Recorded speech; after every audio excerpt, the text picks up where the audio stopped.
오늘 우리가 좀 깊이 파고들 주제는요. 표면적으로는 그냥 한 기업, 오라클의 투자 지연 소식입니다. 네. 그런데 그 이면을 잘 들여다보면요. 이게 인공지능, 그러니까 AI 산업 전체가 아주 거대한 전환점을 맞고 있다는 신호로 읽히거든요. 맞아요. 그래서 오늘 저희의 목표는 오라클의 그 100억 달러짜리 미시간 데이터 센터 프로젝트가 대체 왜 암초에 부딪혔는지, 그리고 이 사건이 AI 인프라 시장, 더 나아가서는 빅테크 기업들의 미래 전략에 어떤 큰 파장을 일으킬지 그걸 좀 다각적으로 분석해 보려고 합니다. 시작하기 전에 투자 판단의 최종 책임은 투자자 본인에게 있다는 점을 명확히 말씀드립니다. 저희는 단순 참고용 정보나 분석을 제공할 뿐 특정 종목이나 섹터에 대해 매수나 매도를 절대 추천하는 것이 아닙니다. 자, 그럼 이 문제의 프로젝트부터 한번 살펴보죠.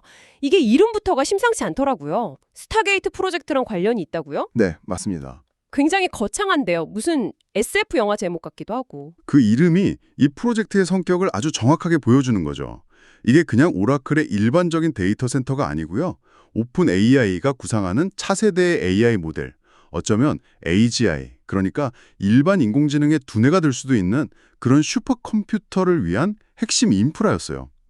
이른바 스타게이트 프로젝트의 정말 중요한 한 축을 담당할 시설이었던 겁니다. 와, 이름만 들어도 엄청난데 구체적인 규모를 들으면 더 놀랄 것 같아요. 어느 정도였나요? 위치는 미국 미시간주의 셀린 타운십이라는 곳이고요. 부지 면적만 250에이커, 250에이커면? 네, 약 30만 평에 달합니다. 그리고 여기에 투입될 총 투자 규모가 무려 100억 달러, 우리 돈으로 약 13조 원에 이릅니다. 13조 원이요? 근데 정말 중요한 건 따로 있어요.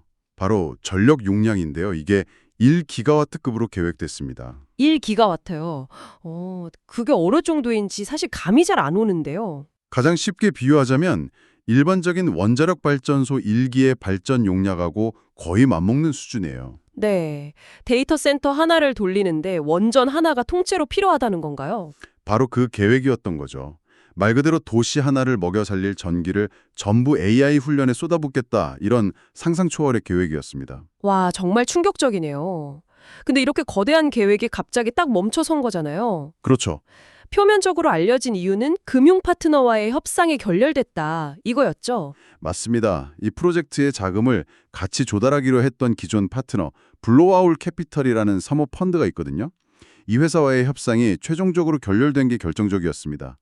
데이터 센터를 짓는 데 필요한 수십억 달러의 자금 조달 계획이 그냥 공중에 떠버린 거죠. 근데 오라클 정도 되는 거대 기업이 금융 파트너 하나 바뀌었다고 13조 원짜리 프로젝트가 흔들린다는 게 쉽게 이해가 잘 안 가거든요. 네, 오라클 측 해명도 그렇죠. 우리가 더 좋은 파트너를 고르는 과정일 뿐이다 라고 하고 있고요. 이건 그냥 표면적인 이유고 그 밑에 뭔가 더 근본적인 균열이 있었다 이렇게 봐야 하지 않을까요? 정확하게 보셨습니다. 시장이 이 사건에 이렇게 주목하는 이유가 바로 그거예요. 단순한 파트너 고치였다면 이렇게까지 큰 이슈가 되진 않았겠죠. 이 사건은 어쩌면 AI 산업의 그 뜨거웠던 황금기가 끝나고 있다는 첫 번째 균열을 보여주는 상징적인 사건으로 해석되고 있습니다. 그럼 이제부터가 진짜 흥미로워지는 지점이겠네요. 왜 이 역사적인 규모의 프로젝트가 좌초될 위기에 처했는지 그 근본적인 원인을 하나씩 파헤쳐보죠. 첫 번째는 역시 돈의 문제, 그러니까 금융 환경이 바뀐 것 때문이겠죠. 네, 저는 부채의 역습, 이런 표현이 가장 적절하다고 봅니다. 이 문제를 이해하려면 먼저 오라클이 그동안 데이터 센터를 얼마나 공격적으로 확장해 왔는지 그들만의 독특한 전력을 먼저 살펴봐야 해요. 오라클은 소위 자산 경량화, 에셋 라이트 전략을 계속 고수해 왔습니다. 아, 자산을 직접 소유하지 않고 가볍게 가져간다는 의미군요. 맞습니다. 마치 우리가 직접 집을 사지 않고 전세나 월세로 사는 것과 좀 비슷한 개념이겠네요. 초기 목돈 부담은 없지만 나중에 뭔가 문제가 생길 수도 있는 그런 방식이요. 와, 완벽한 비유입니다. 오라클은 직접 데이터 센터를 짓지 않았어요. 블루아울 같은 사모펀드나 부동산 투자 신탁, 리츠라고 하죠. 이런 곳에서 막대한 자본을 들여서 건물을 짓고 소유권을 갖습니다. 그러면 오라클은 그 시설을 20년, 30년씩 길게 빌려서 사용하는 거죠. 아하. 초기 건설 비용 수십억 달러를 아끼면서도 빠르게 인프라를 확장할 수 있는 아주 영리한 전략이었습니다. 그야말로 레버리지를 극대화한 전략이었군요. 근데 그 완벽해 보였던 전략에 대체 무슨 문제가 생긴 거죠? 바로 지난 몇 년간 계속된 고금리 상황이 모든 걸 바꿔놓았습니다. 블루아울 같은 투자사들도 결국엔 은행 같은 대주단으로부터 돈을 빌려서 건물을 짓거든요. 그런데 금리가 계속 치솟으니까 은행들이 돈을 빌려주는 조건을 훨씬 더 까다롭게 요구하기 시작한 겁니다. 더 깐깐해졌군요. 네, 더 엄격한 대출 약정, 즉 커버넌트를 내걸면서 리스크 관리에 들어간 거죠. 은행들이 가장 주목했던 리스크는 뭐였을까요? 임차인인 오라클의 문제였을까요? 바로 그겁니다. 은행들의 시선은 건물주인 블루아울을 넘어서 최종 임차인이자 현금 흐름의 원천인 오라클의 재무 상태로 향한 거죠. 오라클이 AI 투자를 위해서 공격적으로 자금을 조달하면서 부채가 그 사이에 급격히 늘어난 상태였거든요. 아, 그러자 금융 파트너하고 은행들이 근본적인 의문을 품게 된 거예요. 과연 오라클이 이 막대한 임대료를 앞으로 수십 년 동안 안정적으로 감당할 수 있을까? 이게 바로 신용 리스크, 크레딧 리스크입니다. 오라클의 신용도에 대한 의구심이 프로젝트 전체의 자금 조달을 막아버린 그야말로 부채의 역습인 셈이죠. 알겠습니다. 그러니까 회사의 급성장을 가능하게 했던 바로 그 자산 경량화 전략이 고금리 시대랑 오라클의 부채 증가라는 이 두 가지 변수를 딱 만나니까 오히려 발목을 잡는 족쇄가 되어버린 거군요. 네, 정확합니다. 근데 한편으로는 그래도 AI인데 미래 가치가 이렇게 확실한데 왜 투자를 못 받지? 하는 의문이 남아요. 이건 AI 산업 자체의 거품이 좀 꺼지고 있다는 신호로 봐야 할까요? 네, 그게 바로 두 번째 원인입니다. AI 산업이 드디어 show me the money, 즉 이제는 돈을 벌 수 있다는 걸 숫자로 증명해야 하는 단계에 들어섰다는 겁니다. 불과 1, 2년 전까지만 해도요. 시장의 논리는 아주 단순했어요. 일단 지으면 무조건 오른다. 이런 거였나요? 맞습니다. 일단 AI 데이터 센터를 지으면 미래 가치는 무조건 오른다. 이 믿음 하나로 정말 천문학적인 돈이 몰려들었죠. 하지만 이제는 투자자들이 그래서 이걸로 어떻게 돈 벌 건데? 라는 아주 현실적인 질문을 던지기 시작했다는 거군요. 정확합니다. 그래서 이 거대한 시설로 어떻게 지속 가능한 현금 흐름, 그러니까 캐시 플로우를 만들 거냐. 이 질문에 답해야 하는 시점이 온 거죠. 특히 이 미시건 데이터 센터는 그 질문에 답하기가 더 어려웠습니다. 왜죠? 바로 오픈 AI에 대한 과도한 의존성 때문입니다. 아, 그 데이터 센터가 사실상 오픈 AI 전용 시설에 가깝다는 점. 그렇습니다. 투자자들 입장에서는 챗GPT로 세상을 바꾸긴 했지만 오픈 AI의 수익 모델은 아직 완전히 검증되지 않았다고 보는 시각이 많거든요.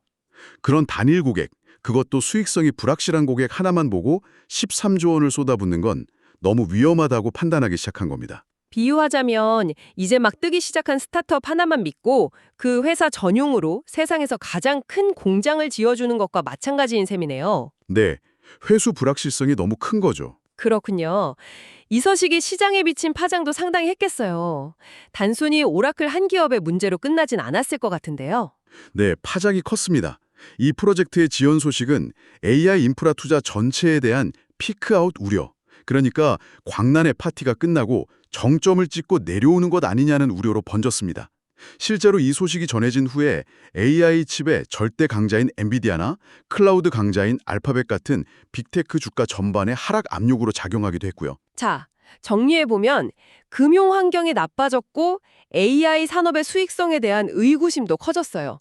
근데 이 두 가지만으로는 설명이 안 되는 더 근본적이고 물리적인 장벽이 있었다고요? 맞습니다. 돈과 사업 계획이 완벽했더라도 이 프로젝트는 어려웠을 수 있다는 말씀이시죠? 네, 세 번째 원인은 돈으로도 해결하기 어려운 전력과 환경이라는 아주 현실적인 장벽입니다.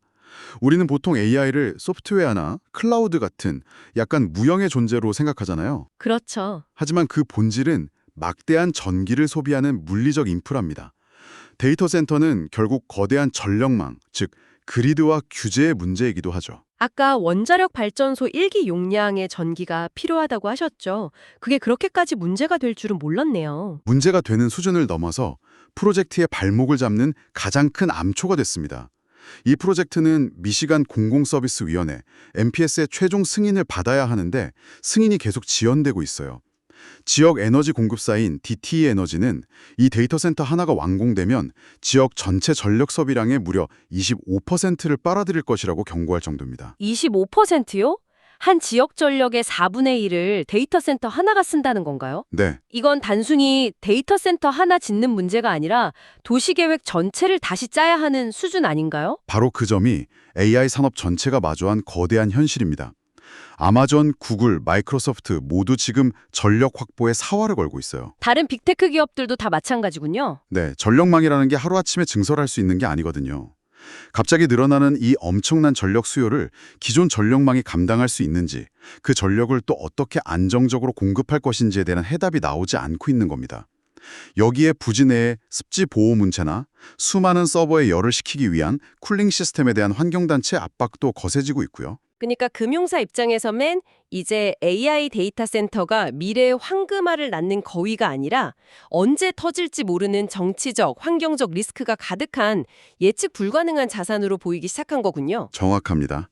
금융 리스크, 사업 리스크에 이어서 이제 규제 리스크까지 더해진 삼중고에 빠진 셈입니다. 그렇군요. 금융, 산업, 그리고 규제라는 세 가지 거대한 벽에 동시에 부딪힌 셈이네요.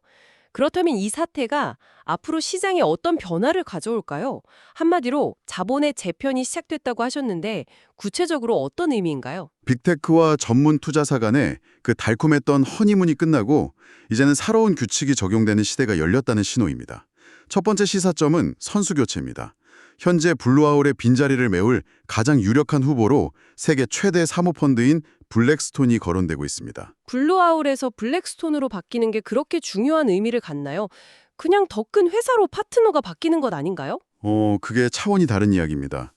기존의 블루아울 같은 펀드는 데이터 센터 같은 특정 분야의 전문성을 가진 전문 투자사였어요. 하지만 블랙스톤은 그야말로 초대형 자본 권력입니다. 이건 앞으로 AI 데이터 센터 금융의 주도권이 리스크를 정교하게 계산하는 전문 투자사에서 막대한 자금력으로 모든 리스크를 그냥 찍어 누를 수 있는 극소수의 거대 자본으로 넘어가고 있음을 의미합니다. 이제 웬만한 자본력으로는 이 게임의 명함도 내밀기 어렵게 된 거죠. 문턱이 훨씬 높아지는 거군요. 두 번째 변화는 어떤 건가요? 구축 지연의 연쇄작용입니다. 새로운 파트너를 찾더라도 협상하고 자금 조달하고 또 각종 인허가 과정에서 시간이 걸릴 수밖에 없거든요. 당초 2027년 완공 목표였던 미시간 프로젝트가 2028년 혹은 그 이후로 밀리게 되면 앞서 말씀드린 오픈 AI의 차세대 모델 개발이나 훈련 일정에도 차질이 생기는 건 불가피합니다. 이건 단순히 건설 공사가 늦어지는 문제가 아니네요. 어쩌면 AI 기술 발전을 다음 단계로 넘어가는 속도 자체가 늦춰질 수도 있다는 의미군요. 맞습니다. 소프트웨어의 발전이 하드웨어, 아니 건물의 문제로 발목 잡히는 셈이네요. 네, AI 기술 발전 속도 전체에 직접적인 영향을 줄 수 있는 아주 중대한 변수입니다. 그리고 마지막 세 번째 시사점은 오라클 자체에 대한 압박입니다. 오라클이 현재 투자 등급, 인베스트먼트 그레이드를 유지하고 있는데요. 이런 공격적인 AI 투자가 재무 구조를 악화시켜서 신용 등급 자체를 위협할 수 있다는 우려가 나옵니다. 신용 등급이 하락하면 어떤 일이 벌어지나요? 앞으로 자금을 조달할 때 더 비싼 이자를 내야만 합니다. 결국 이건 수익성을 악화시키는 악순환에 빠질 수 있다는 걸 의미하죠. AI 경쟁에서 이기기 위한 투자가 오히려 회사의 근간을 흔드는 독이 될 수도 있다는 경고입니다. 종합해보자면 오라클의 이번 프로젝트 지연은 단순히 한 건의 계약이 틀어진 사건이 아니라 AI 인프라 투자 패러다임 자체가 근본적으로 바뀌고 있다는 거대한 신호탄으로 해석해야겠습니다. 바로 그 점이 핵심입니다. 이번 사건은 시장에 다음과 같은 선언을 한 것과 같아요.